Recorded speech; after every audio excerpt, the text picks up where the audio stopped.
Hey guys, it's Alex, and today I'm here with a review for Under the Banner of Heaven by Jon Krakauer. This is a nonfiction book about Mormon fundamentalism, and specifically Ron and Dan Lafferty, who were two brothers who murdered their sister and baby niece in Utah because they thought the Lord told them to.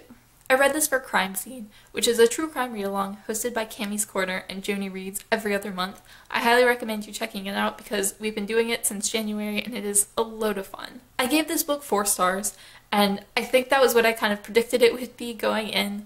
Krakauer is a personal favorite of mine. He's one of my favorite nonfiction writers, if not my absolute favorite. And I've read 4 of his books up till now, and I have a great deal of trust for him as an author. He does such a good way of weaving the facts into a story and making it easy and entertaining to follow, even when it's a topic that I wouldn't necessarily pick up on my own.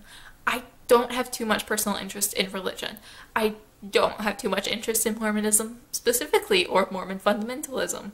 But this book was fascinating to read, and I think that's a credit to Krakauer and his writing. Like, he makes things interesting, even if the topic is kind of like, maybe not my thing. That being said, I do think in nonfiction, it's really difficult for me to give a book 5 stars if it's just a topic that in general I'm not that interested in.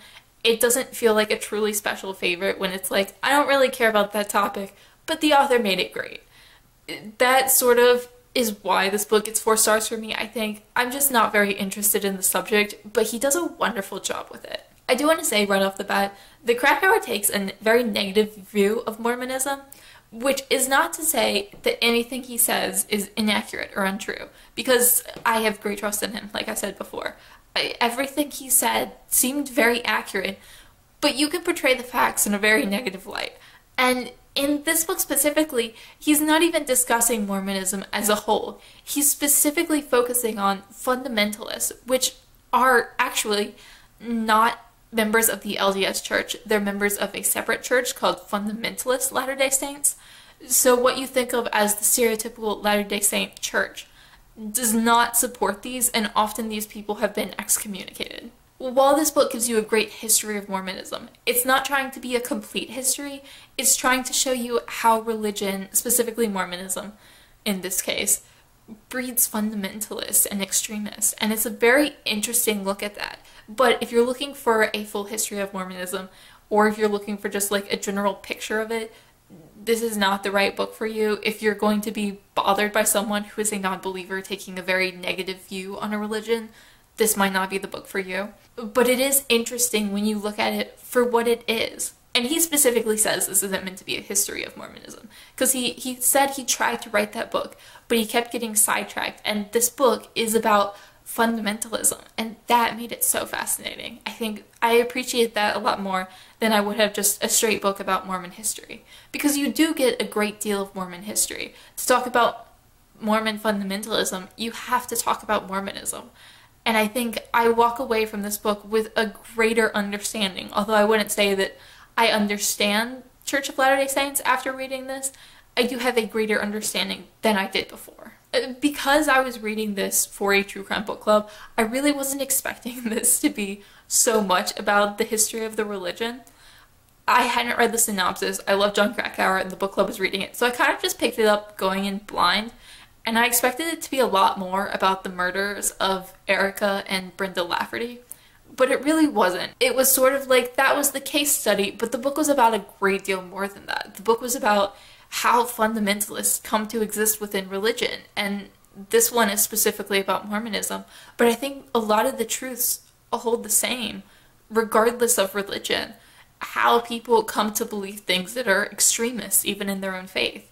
And I think that was very, very worthwhile. And Krakauer made a lot of wonderful points and interesting parallels. He also, in general, just has a wonderful writing style. Like, I always love his writing style and his ability to tell stories that honestly aren't that interesting to me and make them interesting. It's one of the things I love about nonfiction and falling in love with nonfiction authors, is that they open up things to me that I wouldn't ordinarily read about. I would personally never pick up a book on the history of Mormonism or fundamentalists in Mormon.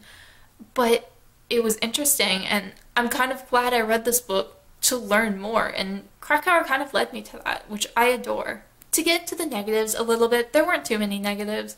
Mostly it was my experience with this book was not the best. I was reading it for book club and I read it all in 2 days, which I don't think is a great way to read Krakauer's books. They can be kind of dense, especially the ones that are more history-based or fact-based and aren't his experiences like with Into Thin Air. His books are rather dense, which is not a bad thing. I love that, but reading it in 2 days was a lot. And I do feel like I didn't gain as much from it as I would have if I'd read it over the course of like maybe 4 days. Because I was definitely trying to get through it and reading for like 6 hours straight in order to get to the live stream. So I kind of wish I had a little better reading experience in that regard. And the two things within the book that bothered me were kind of the way he talked about polygamy, because this is Mormon fundamentalist, and a big cornerstone of the FLDS faith is polygamy, because that was what Joseph Smith believed, who was the founder of the Mormon religion.